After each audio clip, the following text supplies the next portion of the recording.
Hello and welcome to another complete Edexcel GCSE PE lesson, where you'll learn absolutely everything you need to know on the 5th syllabus objective in topic 1.1 on movement possibilities at joints. Before we begin, if you're interested in the slides I use in my videos, as well as all the past exam questions and mark schemes organised into topics, they'll soon be available to download, so look out for a link in the description to those. You need to know the main types of movement at joints and apply them to examples from physical activity and sport. So flexion is a bending movement that decreases the angle of a joint, and extension is a straightening movement that increases the angle of a joint. Flexion and extension are possible at hinge, ball and socket, and condyloid joints, so the knee, elbow, hip, shoulder, and wrist. Examples of flexion include at the knee when preparing to strike a football, at the elbow during the upward phase of a bicep curl, at the shoulder when performing a pass or a dig in volleyball, at the hip when raising the knees in sprinting, and at the wrist when spiking in volleyball. Examples of extension include at the knee when jumping to win a rebound in basketball, at the elbow when jabbing in boxing, at the shoulder to pull the arm through the water when performing the front crawl, at the hip when pushing off the board in long jump, and at the wrist during the preparation phase of a tennis serve.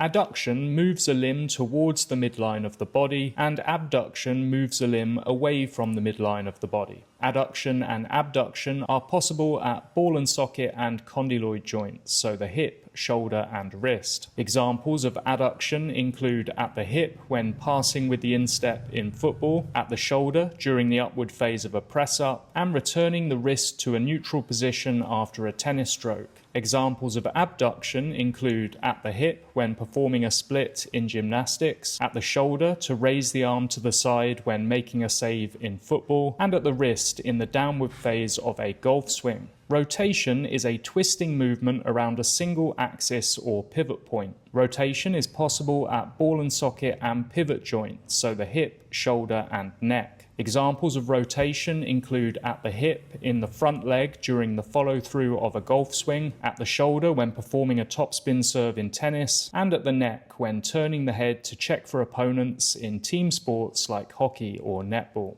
Circumduction is the conical or cone-shaped movement of a limb, where the end of the limb moves in a circle. It's a combination of flexion, extension, adduction, and abduction. Circumduction is possible at ball and socket and condyloid joints, so the hip, shoulder, and wrist. Examples of circumduction include at the shoulder when swimming the butterfly stroke, and at the hip when performing a roundhouse kick in taekwondo. Plantar-flexion is the downward movement of the toes away from the shin, and dorsi-flexion is the upward movement of the toes towards the shin. Plantar-flexion and dorsi-flexion are exclusive to the hinge joint in the ankle. Examples include pointing the toes in gymnastics and raising the toes to bring the foot forwards in running. Well done, you've just covered absolutely everything you need to know on movement possibilities at joints. If you have any questions, leave a comment down below, and I'll see you next time for the classification and characteristics of muscle types.